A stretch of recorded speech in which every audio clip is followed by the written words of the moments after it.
मार्ग प्रकाशक ग्रंथ अधिकार 8वां जिनेंद्र भगवान के उपदेश का स्वरूप। जिनेंद्र भगवान का उपकार उनका जन्म नहीं, उनका उपदेश है। वह उपदेश इस जीव के लिए हितकारी है। यह ज्ञान स्वरूपी होने से इसके लिए ज्ञान ही इसका उपकार होता है ना। यानी अगर हम ज्ञान स्वरूपी आत्मा है तो हम दुखी है अज्ञान से, तो हमारा उपकार ज्ञान से ही होगा। तो ज्ञान किसका? वस्तु स्वरूप का, तत्व का ज्ञान। उस तत्व ज्ञान को देने वाले जिनेंद्र भगवान और उनकी वो तत्व ज्ञान की 4 शैलियाँ अनुयोग स्वरूप होती है। 4 अनुयोग की चर्चा हमने की और उनकी पद्धति की हमने भी चर्चा करी। प्रथमानुयोग अलंकार और काव्य की पद्धति से वर्णन करता है। करणानुयोग गणित की पद्धति से वर्णन करता है। चरणानुयोग नीति की पद्धति के अनुसार वर्णन करता है। और द्रव्यानुयोग न्याय शास्त्र की पद्धति से वर्णन करता है। वह न्याय शास्त्र का प्रयोजन श्रद्धान कराने का होता है। ठीक है, यानी देखो हमने बताया था जब द्रव्यानुयोग की शैली हमने प्रारंभ की तो द्रव्यानुयोग की शैली में पहली बात जो आई थी वहाँ पर ये लिखा था यहाँ श्रद्धान कराने का प्रयोजन है। मतलब द्रव्यानुयोग का उद्देश्य क्या होता है? श्रद्धान कराने का। ठीक है, तो श्रद्धान किसका? वैसे हमने बताया था, देखो 6 द्रव्य का करना है क्या हमारे को? नहीं। या फिर हमें 7 तत्वों का करना है कि नहीं? हमें श्रद्धान चाहिए अपना, मैं कौन हूँ, हमें इस बात का विश्वास होना चाहिए, है ना। देखो हमने कल बताई थी ये बात है कि जो न्याय शास्त्र होते हैं वो क्या करते हैं, फिर आपको उसकी परीक्षा करने की विधि बताते हैं कि परीक्षा करो कौन देव है। तो एक आप्तमीमांसा होती है ना, एक आप्त परीक्षा भी होता है कि आप बताओ भगवान कौन है इस दुनिया में। तो फिर तुम रिद्धि देते हो, सिद्धि देते हो, ये करते हो, वो करते हो, ये तुम्हारे भगवान पने का गुण नहीं है। फिर सिद्ध किया गया आपके अंदर कोई दोष नहीं है, इसलिए आप देव हो। तो ये आप की सिद्धि भी कैसे होगी? निर्दोषता से। एग्जाम्पल तो कहना क्या है कि ये सिद्धि जहाँ होती है ना, सिद्ध होना, तो सिद्ध होना ही हमारा प्रयोजन है, क्योंकि सिद्ध होने पर ही उसका विश्वास किया जाता है। सिद्ध नहीं हुआ तो विश्वास नहीं किया जाता। जहाँ सिद्ध नहीं हो और विश्वास हो उसी को बोलो अंधविश्वास कहा जाता है। समझे कि नहीं? क्योंकि सिद्ध तो कुछ हुआ नहीं और फिर भी मानने लग गए, तो ये अंधविश्वास होता है। सिद्धि होने पर, विश्वास होने पर सम्यक विश्वास होता है, सम्यक श्रद्धा होती है। तो ये सिद्धि, जहाँ सिद्धि हो वहाँ पर क्या होता है? कल बताई थी बात, जहाँ सिद्धि हो वहाँ अंत होता है। काहे का? विकल्पों का, उस जाति के विकल्पों का, चिंतन का, भय का, है ना, सभी का नाश होता है जहाँ सिद्ध हो जाए, है कि नहीं। तो सिद्धि की हमने कल बात करी थी, हमने क्या सिद्ध होना चाहिए। तो जिनेंद्र भगवान क्या सिद्ध करना चाह रहे हैं हमारे को, मैं बताऊँ आपको। देखो स्वामी जी की एक लाइन है जो प्रसिद्ध है, हूँ परमात्मा छू एम नक्की कर, हूँ परमात्मा छू एम निर्णय कर, हूँ परमात्मा छू एम अनुभव कर। कल हमने प्रक्रिया भी बताई थी आपको। क्या करना होगा आपको? सबसे पहले आपको क्या करना होगा बता। सबसे तो आप सर्वज्ञ की सिद्धि करो कि सर्वज्ञ होते ही करें। कि सर्वज्ञ भगवान ने बताया है जीव तत्व। तो जीव तत्व कैसे बताया उन्होंने? वो कहते हैं कि जीव तत्व का श्रद्धान कर लो, उसको जान लो, सब दुख दूर हो जाएंगे। तो हम प्रश्न पूछे से जीव तत्व है क्या होता है? तो फिर हमने आगम से पढ़ा, है ना, आगम से पढ़ा, फिर हमने युक्तियाँ लगाई कि होता है कि नहीं होता है। फिर हमने परापर गुरु का भी उपदेश सुना, और जब हमने उसका अनुभव किया तब हमारे को श्रद्धान हुआ। बराबर है। तो हमारा श्रद्धान करने का इसका अर्थ क्या? परमात्मा श्रद्धान करो कि आप परमात्मा स्वरूप हो। भगवान जी का उपदेश है कि दुनिया में जीव जो होते हैं वो अलग अलग वैरायटी के है ही नहीं। याद रखना, संसारी और मोक्ष ऐसे 2 भेद है क्या जीव के? नहीं, आप समझ लेना। जीव का तो एक ही टाइप होता है। कौन सा? परमात्मा। प्रत्येक जीव परमात्मा स्वरूप ही है। समझे कि नहीं? अभव्य क्यों ना हो, समझे कि नहीं, उसका मूल वस्तु ही परमात्मा जैसी है वो। समझे कि नहीं? समझे? तो हमने जिनेंद्र भगवान हमें, जिनवानी हमें या मुनिराज हमें ये बता रहे हैं कि परमात्मा तू स्वयं है। परमात्मा का अर्थ क्या है? तेरे ही अंदर सब कुछ है। तेरा ज्ञान भी, सुख भी, और जो जो चाहिए तुझे सब कुछ तेरे अंदर है। तो परिपूर्ण है, कंप्लीट है। तो अब इस बात को क्या करना चाहिए था हमने? तो यही था वो बात की परीक्षा करनी थी इसी की सिद्धि करनी थी, है ना। तो वही वर्ड है वो कि हु परमात्मा छुएम नक्की कर, हु परमात्मा छुएम निर्णय कर, और हु परमात्मा छुएम अनुभव कर। तो अनुभव की स्टेज होती है बताया ना, स्वानुभव से प्रत्यक्ष करना होगा उसको, है ना। अगर हम स्वानुभव नहीं करेंगे तो हमारा ज्ञान अधूरा रहता है, शंकाएँ रहती है उसके अंदर, है क्या नहीं, क्योंकि अधूरा ज्ञान हो जाता है वो कंप्लीट तब जब स्वानुभव से प्रमाणित हो जाए। एग्जाम्पल मैं और बता देता हूँ, कषाय कितनी होती है हम सब जानते हैं, 4। कहाँ से पढ़ी?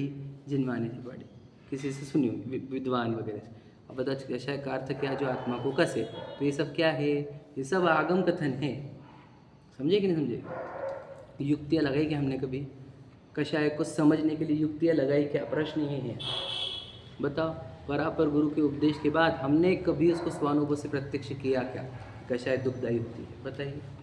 स्वानुभव से प्रत्यक्ष हुआ है हमारा? मतलब कषाय का अर्थ क्या? कसना, आत्मा को कसना। कितने प्रकार? 4 को भी शॉर्ट करो तो 2। राग द्वेष, आप समझे कि नहीं? राग और द्वेष के 4 प्रकार है ना वो। तो राग दुखदायी लगा क्या हमारे को? हम दिन भर हम राग में तो रहते, देखो पत्नी का, बच्चों का, गाड़ी बंगले का, घर का, शरीर का, संयोगों का राग होता है। अब दुखदायी लगा क्या? तो इन कषाय का हमने सिद्ध हुई हमारे को कषाय? हमारे को कषाय का भी चैप्टर सिद्ध नहीं हुआ है क्या?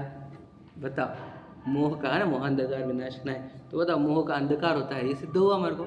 हम बोलते क्या सिद्ध हुआ है, ये प्रश्न है। क्या सिद्ध हुआ हमारे को? हमने सिर्फ आगम कथन तक ही सीमित रखा है जिनवानी को, समझे क्या? उसके आगे हम युक्तियों तक नहीं बढ़े, हमने उसके परापर गुरु के वो कंफर्म नहीं कर लिया और स्वानु को प्रत्यक्ष नहीं किया है। तो इसलिए इधर हम बोलते हैं कि संसार में सुख नहीं है और हमारी प्रवृत्ति पूरी संसार बढ़ाने वाली, समझे कि नहीं? इससे ये सिद्ध होता है कि ये सिद्ध नहीं हुआ है, समझे कि नहीं? सिद्धि नहीं हुई है अभी तक, इसीलिए अंत नहीं आया संसार का। जहाँ सिद्ध हो जाए उधर अंत आ जाए। क्या बताओ कि भाई यहाँ यानी मैं अगर चाहे व्यापार करूँ, चाहे मैं मंदिर की भक्ति पूजन यानी जिनेंद्र भगवान की भक्ति पूजन आदि करूँ, चाहे मैं धर्म प्रभाव न करूँ, जिनवानी सिखाऊँ, ये सब में मुझे कषाय होती है और मैं दुखी होता हूँ, ये हमारे को सिद्ध होना चाहिए। ये हमारे को सिद्ध नहीं हो रहा है, तो इसका अर्थ ये है कि हमारे को अभी तक कषाय चैप्टर समझा ही नहीं है, समझे कि नहीं? जिससे आत्मा कसी जाए। आत्मा कसती कैसे? देखो सिंपल है, उसका स्वभाव क्या है जानो देखो। तो वो जब तक जानते देखते रहेंगे उसको दुख नहीं है, वो जानना देखना छोड़कर करेगी अगर राग और द्वेष तो दुख स्टार्ट होता है, आकुलता वहाँ से स्टार्ट होती है। तो हम जानना देखने रूप है क्या? बताओ। हम तो निरंतर राग रूप है। राग की परिणति मन में आती है, मन से वचन काय में आती है, और वही उसी के अनुरूप एक्टिविटीज़ होती है बॉडी की। तो हमारी बॉडी एक्टिविटीज़ बता रही है, बताओ अंदर बहुत राग द्वेष की उत्पत्ति चल रही है, क्या समझे? हम घर ऐसे मंदिर से घर जाते हैं, वो काहे से जाते हैं हम बताएं? घर का राग उत्पन्न हुआ है तीव्र, तभी हम यहाँ से निकले। तो सीधी सीधी बात है कि जहाँ हमारी राग द्वेष की प्रवृत्तियाँ तेज़ होती है वहीं पे हमारी बॉडी एक्टिविटी वैसे करती है। तो हमारे को अभी तक ये समझा ही नहीं है कि हम दिन भर व्यस्त है, इसका अर्थ मैं राग द्वेष से पीड़ित हूँ और इसका अर्थ मैं अभी दुखी हूँ।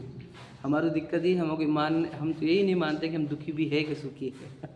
बता, हम जब दुखी मानते नहीं खुद को तो सुखी होने का प्रयत्न भी नहीं करते। बता, हमको देखो, मैं आपको सच बता रहा हूँ, अंदर जाके देख लेना, आपको सुख की परिभाषा लगे, अनलौकिक अनुकूलताएं मिलना इज इक्वल टू सुख। ये परिभाषा है हमारी। जब धन होगा, निरोगता होगी, प्रसन्नता होगी, प्रसिद्धि होगी, यानी पद होंगे, तब हम सुखी होंगे। ये हमारे अंदर भ्रांतियाँ बैठी हुई है जो अभी तक उतरी नहीं है। सुखी होने का उपाय क्या है? जब कषाय मिटेगी अर्थात राग द्वेष मिटेंगे तब सुखी होगा। ये अभी तक सिद्ध नहीं हुआ हमारे को, समझे क्या? अभी तक ये लगता है कि अनुकूलता है उसमें सुख मिलेगा, पुण्य के उदय में सुख मिलेगा। ये हमारी भ्रांति है जो टूटनी चाहिए, समझे कि नहीं? बताओ, लौकिक अनुकूलता वाले भी हमारे पास बहुत लिस्ट है दुनिया में, वो सुखी नहीं है।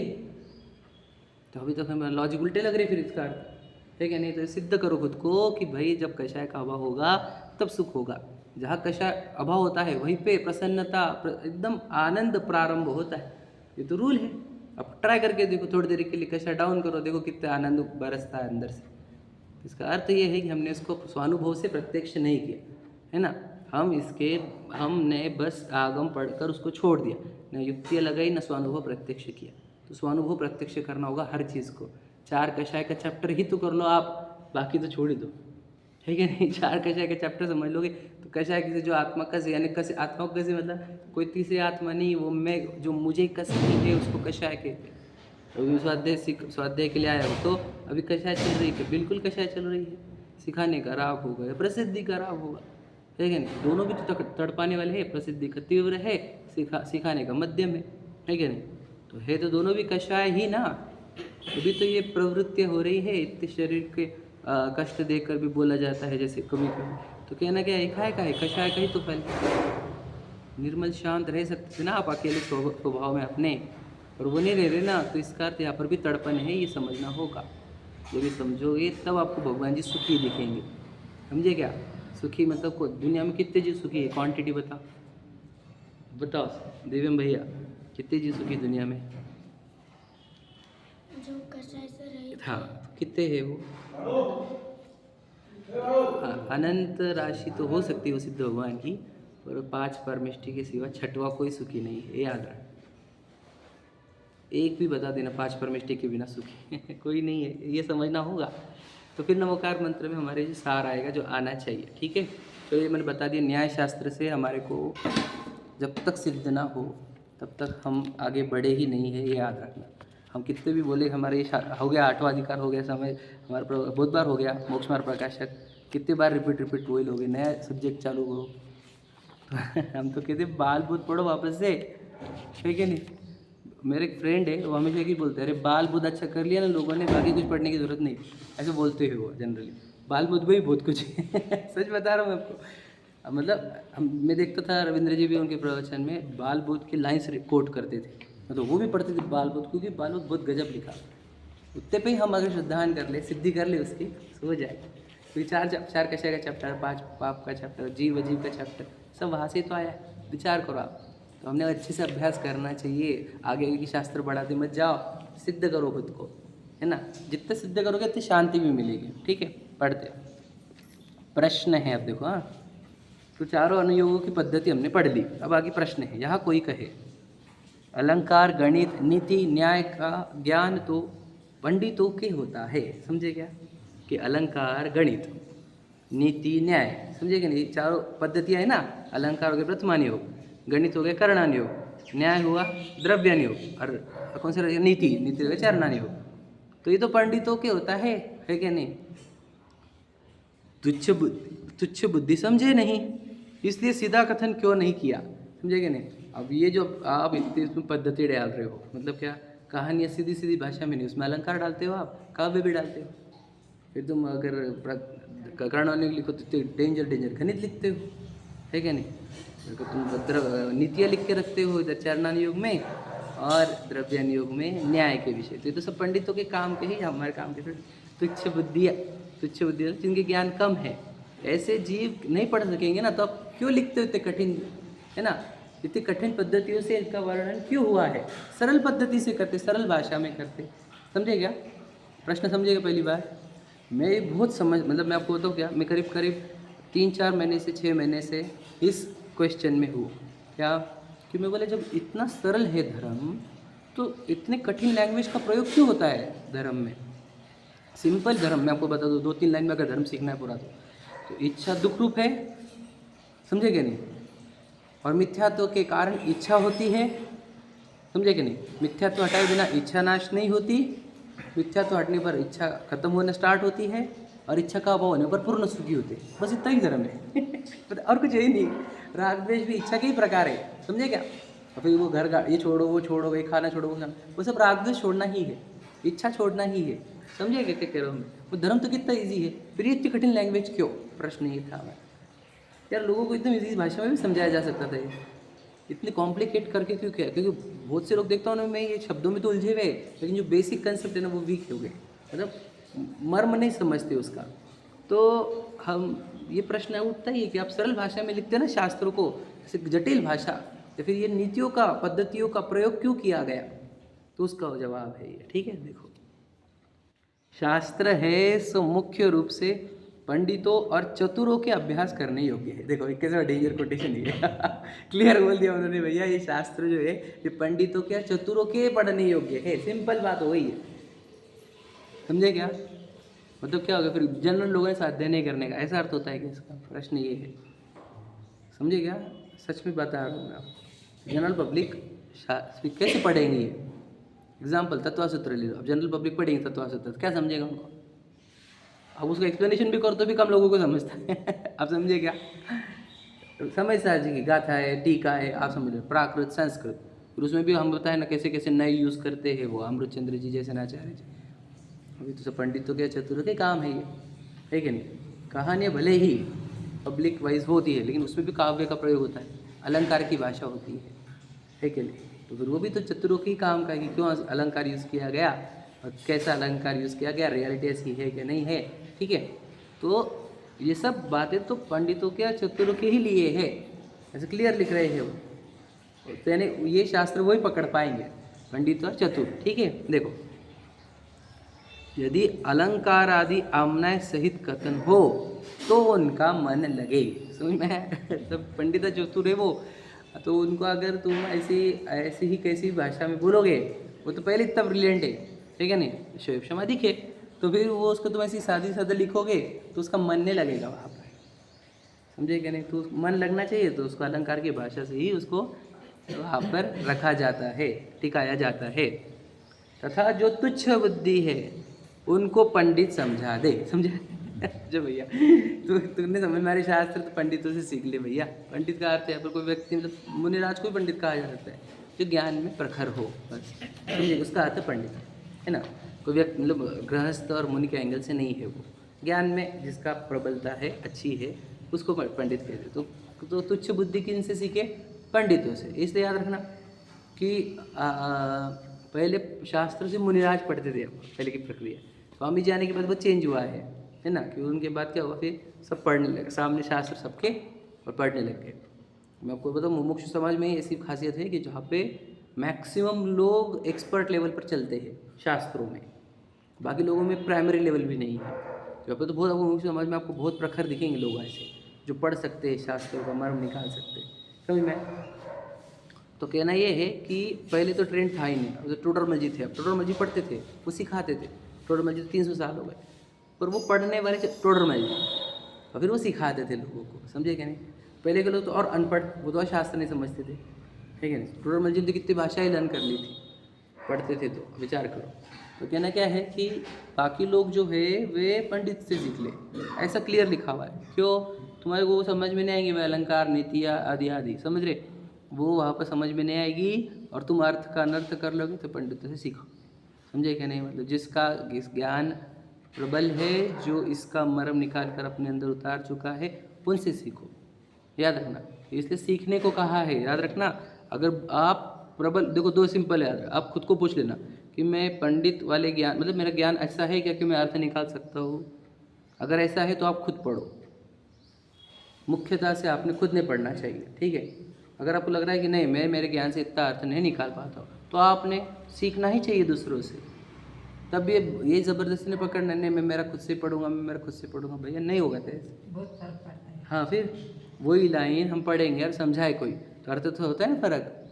तो इसीलिए अगर अपने ज्ञान को क्या हूँ मैं वो देख लो और उसके अनुसार रास्ता अपनाओ। अगर आपका ज्ञान प्रबल है तो आप खुद पढ़ो ये चीज़ें बहुत गहराई से, है ना। और अगर आपका ज्ञान वीक है तो आप सीखो किसी से, ठीक है। तो सीख लेना चाहिए उससे, फिर उनसे सीख लेने से क्या होगा, आपको सरलता से, सहजता से समझ में आ जाएगा, बिना कोई आकुलता के, ठीक है। देखो लिखा है, और जो नहीं समझ सके तो उन्हें मुंह से सीधा ही कथन कहे, समझे क्या नहीं।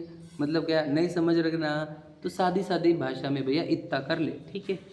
मुंह से लिखा है ना, मुंह से सीधा ही कथन कहे, मतलब क्या, वहाँ पर अलंकार यूज़ किए बिना, समझे क्या नहीं, नीतियाँ यूज़ किए बिना, गणित यूज़ किए बिना, भैया बहुत जन्म होंगे, इतना ही बोल देंगे बस, है कि नहीं। उसको अलंकार की भाषा से नहीं समझाएंगे। मतलब समझो, देखो पहला पार्ट क्या कहा, पंडित जी भी जब सिखाएंगे किसी और को तो वो भी अलंकार आदि से सिखा सकते हैं, याद रखना। लेकिन वो अलंकार आदि समझने की कैपेसिटी वाला नहीं हो तो उसको सरल भाषा में भी समझा देंगे। समझ में आ गया, दोनों बात कही है यहाँ पर, ठीक है। देखो,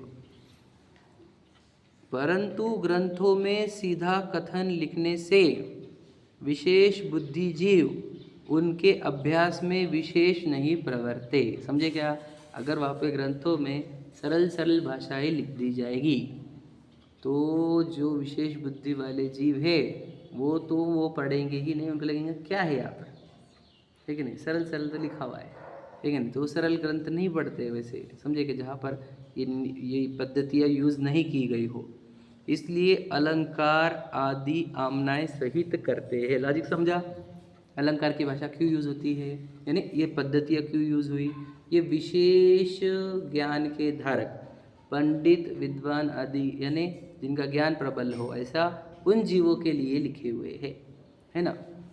यही बात का आधार लगाकर कुछ लोग बोलते शास्त्र मत पढ़ो तुम गृहस्थ लोग, ये मुनराजों का काम है। ऐसा है नहीं, ऐसा बिल्कुल भी नहीं है, समझे क्या। मैं आपको बता दूँ, जितनी पूजन चलती है समाज में सब पंडित लोगों ने लिखे लिए। तो पुरानी थी, पुरानी आचार्य कुंद की संस्कृत वाली कुछ थी, ठीक है, वो तो करता नहीं कोई, तो इसका अर्थ थोड़ी है कि ऐसा नहीं, तो वो अर्थ का अनर्थ हो रहा है, ठीक है। तो ये शास्त्र जिसकी बुद्धि प्रबल है उसने वो शास्त्र पढ़ने चाहिए, है ना, अलंकार की पद्धति से, आदि पद्धति से, और जिनके नहीं है वो उनसे सीख ले, ठीक है। आगे इस प्रकार इन 4 अनुयोगों का निरूपण किया तथा जैन मत में बहुत शास्त्र तो इन चारों अनुयोगों में गर्भित है, ठीक है। मतलब ये चारों अनुयोग में ही मिलेंगे आपको शास्त्र जितने, लेकिन कुछ शास्त्र ऐसे रहेंगे जो अनुयोग से थोड़ा सा अलग रहेंगे, जैसे व्याकरण, न्याय, छंद, कोशादिक शास्त्र व वैद्यक, ज्योतिष, मंत्रादि शास्त्र भी जिन मत में पाया जाता है उनका क्या प्रयोजन है सो सुनो। मतलब क्या, मेनली आपको शास्त्र मिलेंगे तो 4 अनुयोग वाले मिलेंगे, प्रथम अनुयोग, कर्ण अनुयोग, छंद अनुयोग, द्रव्य अनुयोग। लेकिन कुछ शास्त्र ऐसे भी मिलेंगे जो लिस्ट गिनाए उन्होंने कि व्याकरण का भी शास्त्र मिल सकता है आपको, वही आचार्यों ने द्वारा लिखा हुआ व्याकरण का शास्त्र, न्याय का शास्त्र जैसे बताया मैंने आपको, ठीक है। तीसरा छंद शास्त्र, हाँ, कोशादिक, कोश मतलब क्या रहता है, ये वो लाइब्रेरी डिक्शनरी जैसा, ठीक है, कोश जिनेंद्र शब्दकोश, तो ये कोश मतलब वो, प्लस वैद्यक क्या रहता, चिकित्सा वाला होगा, है ना। ज्योतिष भी देख लो, और मंत्रादि शास्त्र भी, ठीक है, नहीं मंत्र के भी, ये शास्त्र भी आचार्य द्वारा लिखे गए हैं, ठीक है।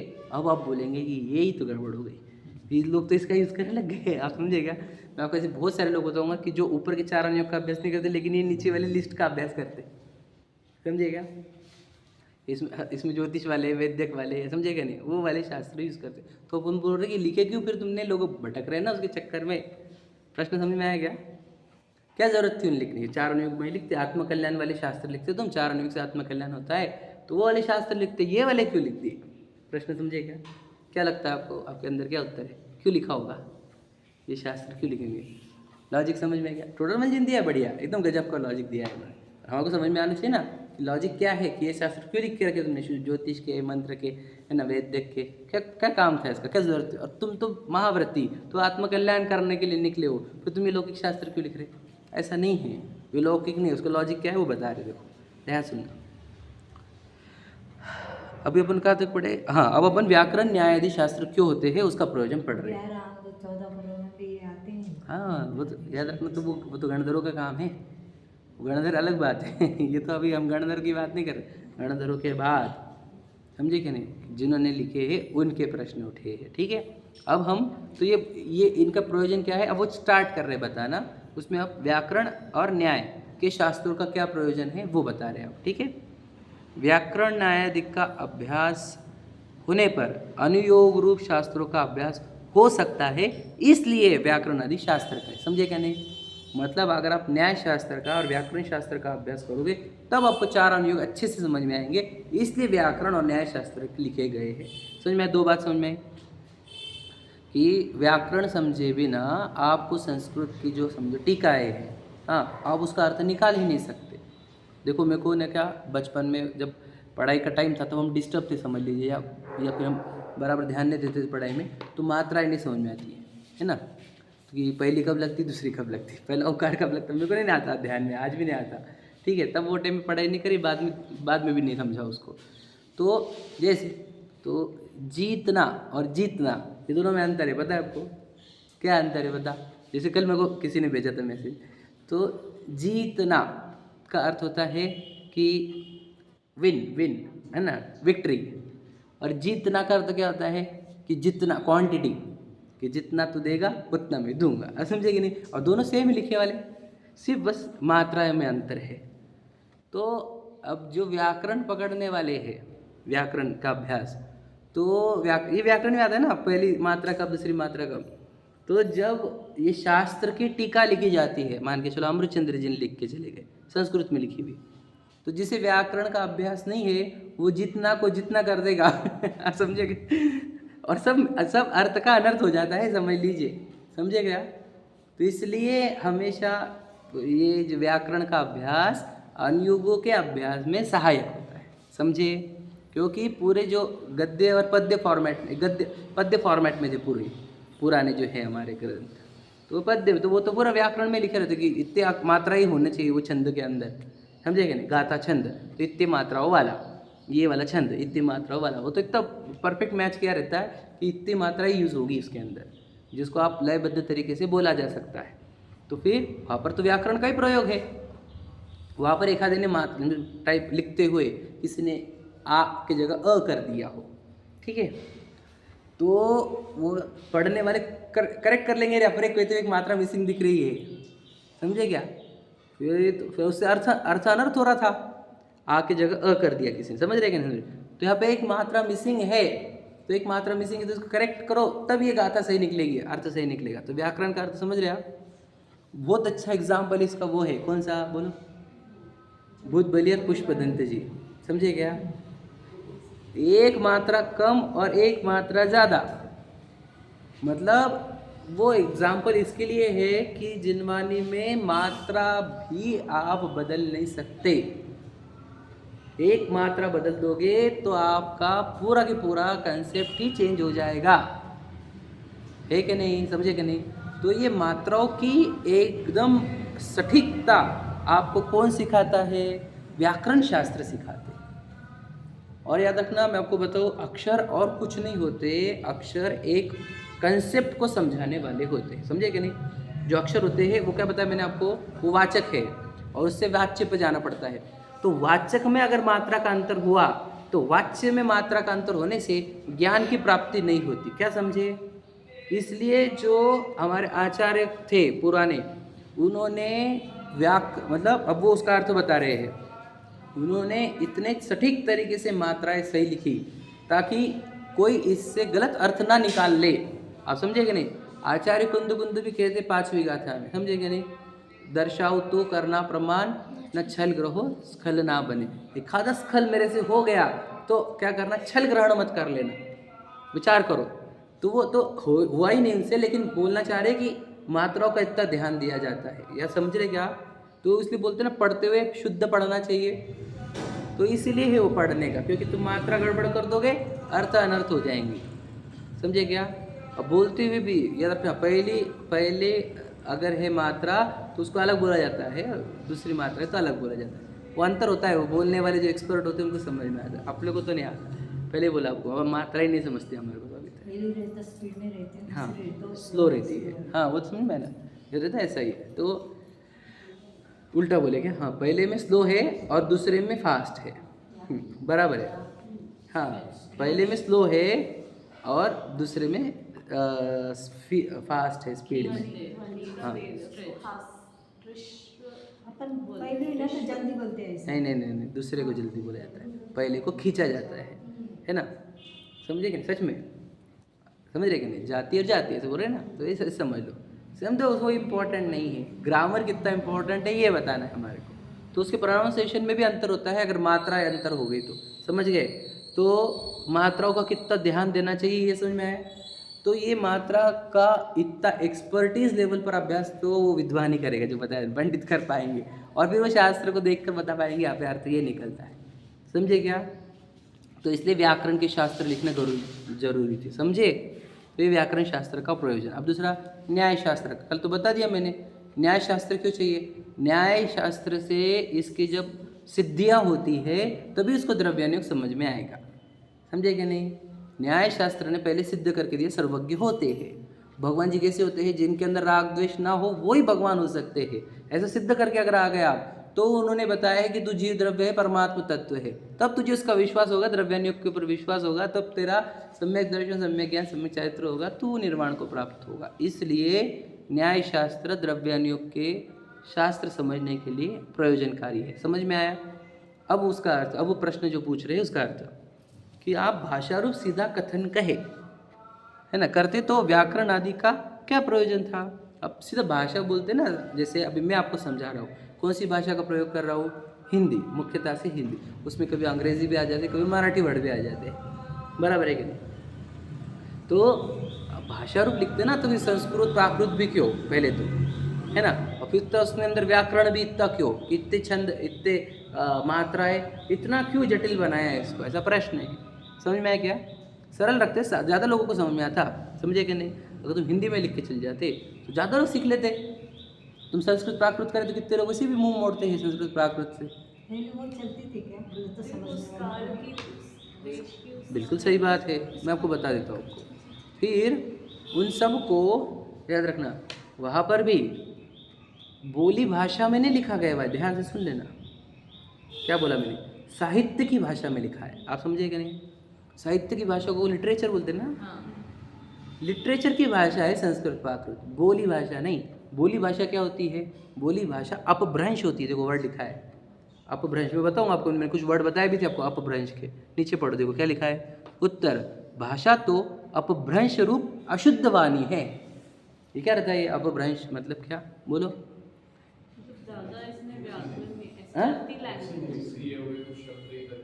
हाँ बिल्कुल सही बात है, मिसिंग का अर्थ नहीं है, शुद्ध नहीं है, अशुद्ध भी लिखा उन्होंने, तो अशुद्ध मैं बताता हूँ आपको कैसे। देखो अब पहले के लोग ठहरे अनपढ़, तो उनको वो टफ वर्ड जो संस्कृत के थे वो बोले नहीं जाते थे, तो वो उनको जो समझ में आए वो शब्द यूज़ करते थे।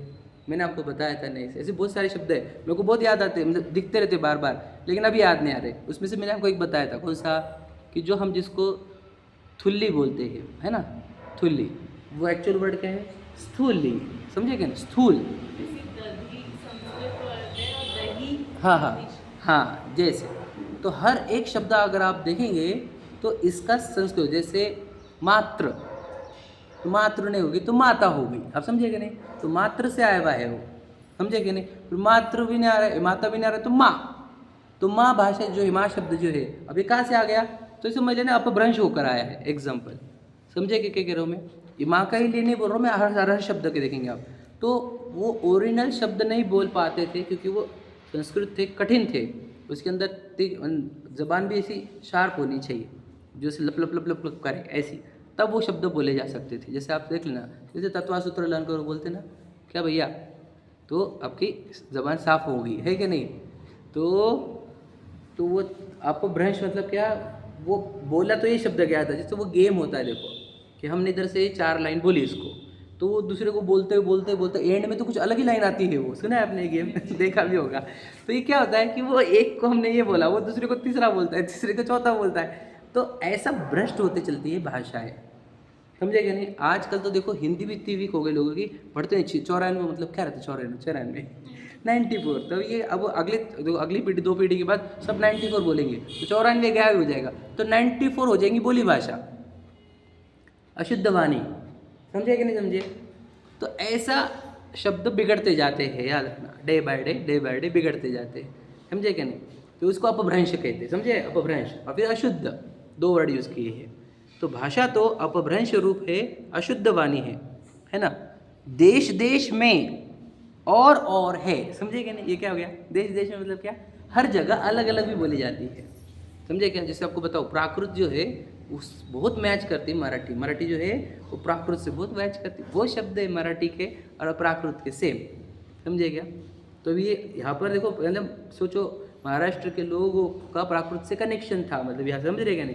तो मराठी अलग हो गई, हिंदी अलग हो गई, फिर हिंदी कहीं गुजराती भाषा हो गई, कहीं पे समझ लो आगे जो भी है साउथ में मलयालम, कन्नड़ा आदि आदि। तो देश देश में भाषा अलग अलग है, आप समझे क्या नहीं। तो वो कहाँ से बनी है, वो बोली से ही बनी है, भ्रष्ट होते होते होते, समझे क्या। ओरिजिनल शब्द प्राकृत और संस्कृत के ही है, याद रखना इस बात को। ओरिजिनल शब्द जो है, शब्दावली, वो प्राकृत और संस्कृत की है, उसी को भ्रष्ट करते करते ये लैंग्वेजेस बनी है इतनी सारी, ठीक है। देखो, देश देश में और है, वहाँ महंत पुरुष शास्त्रों में ऐसी रचना कैसे करे, कौन सी, भ्रष्ट भाषा से लिखी क्या हम समझे क्या। जो बोलते वजह से मान के चलो पानी नहीं बोलते आ रहा था तो एक को सिखाया कि भाई पानी नहीं बोलते मम्मम बोल दे तू, है क्या नहीं। तो सब पूरा गांव के गांव मम्मम बोलता पानी को, तो हम मम्मम लिखेंगे शास्त्रों में, आप समझे। एग्जाम्पल बता रहा हूँ, वो तो वो बोलने के लिए, वो लोगों को समझाने के लिए शब्द का प्रयोग किया गया, तो शास्त्र में वो शब्द लिखेंगे। अब जब हम समझाएंगे ये पे जो पानी लिखा है इसका अर्थ मम्मम होता है, अच्छा अच्छा अच्छा अच्छा, अब समझेगा नहीं, वो समझाने वाला समझा देगा आपको कि पानी अर्थात जो मम्मम समझते हो वही पानी है, समझे। पर वहाँ लिखने वाले तो कभी मम्मम लिखेगा नहीं, वो तो पानी ही लिखेगा। एग्जाम्पल, पानी में वर्ड ओरिजिनल नहीं है, जल वर्ड ओरिजिनल है, आप समझेगा नहीं। फिर और फिर नीरा, नीर भी है, नीरगंध अक्षर, समझे कि नहीं। तो वो देखो साउथ के लोग नीरा बोलते पानी को, है कि नहीं, नींबू शरबत को नीरा बोलने लग गया आजकल।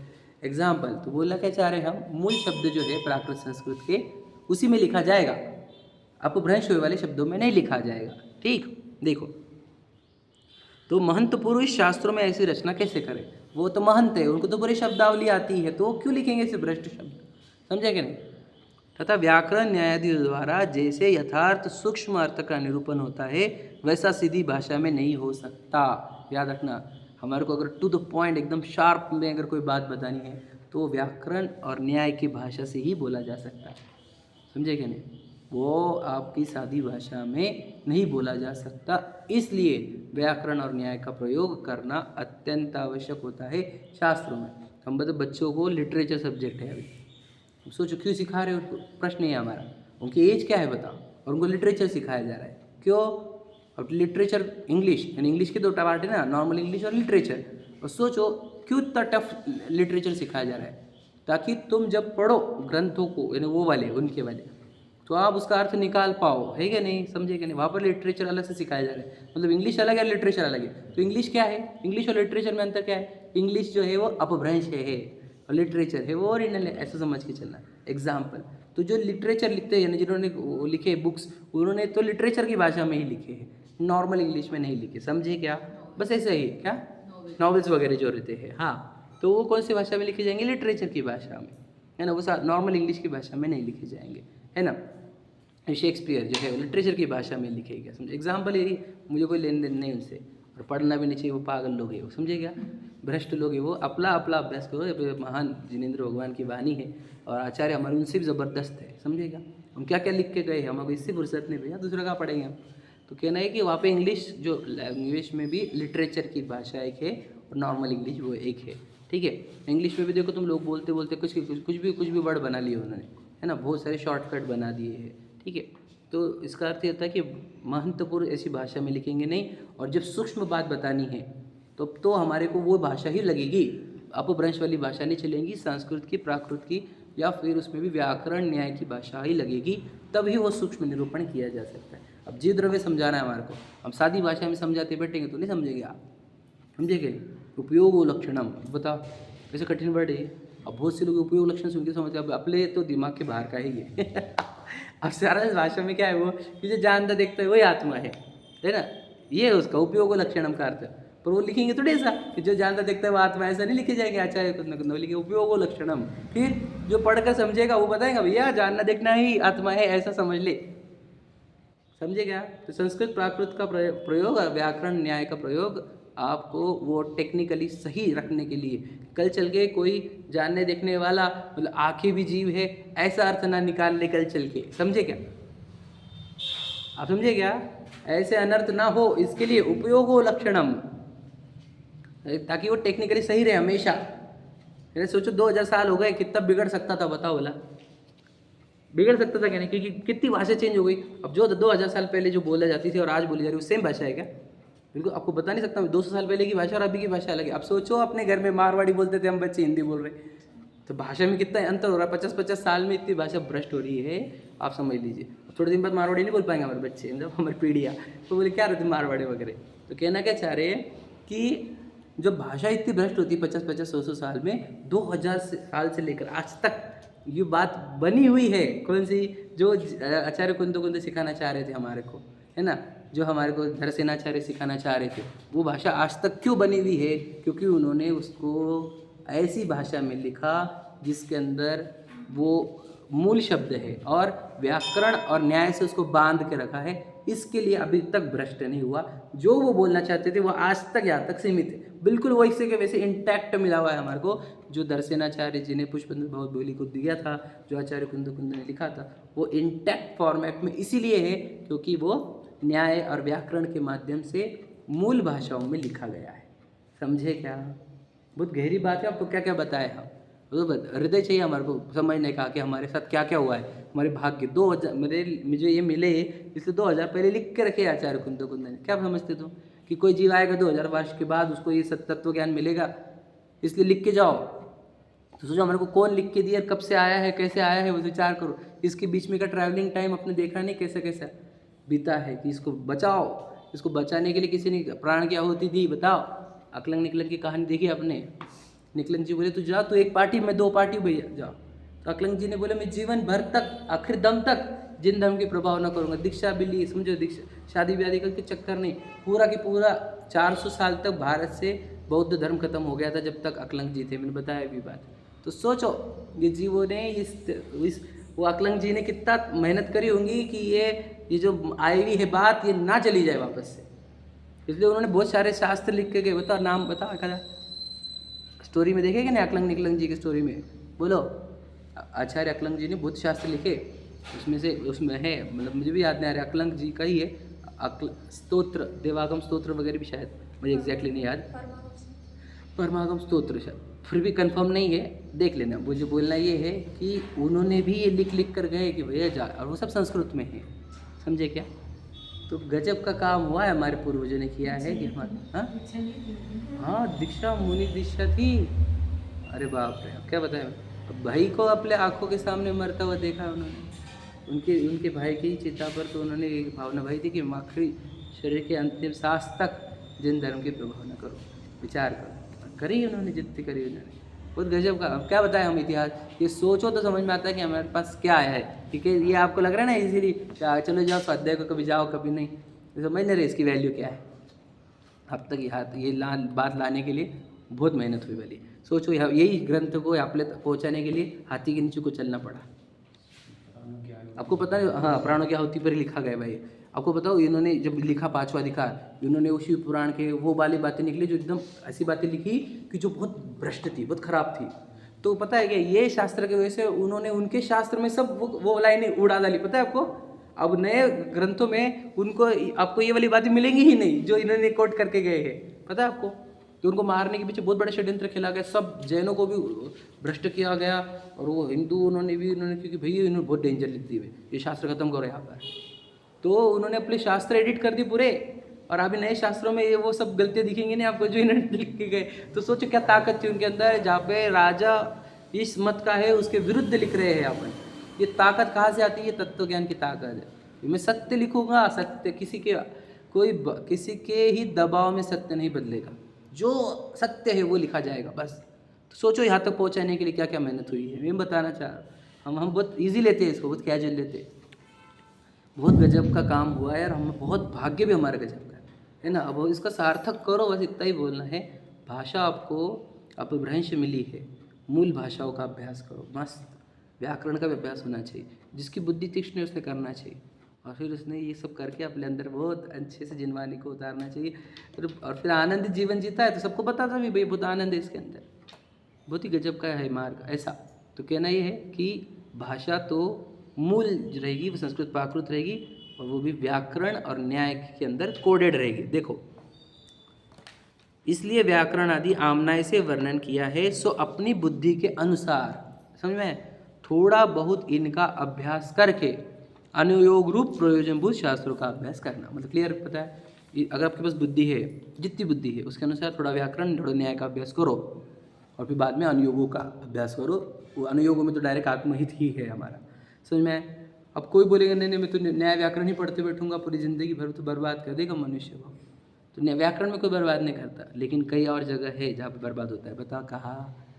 वो है ज्योतिष शास्त्र, वैद्यक शास्त्र, उसमें तो लोग बर्बाद करते थे खुद का जीवन।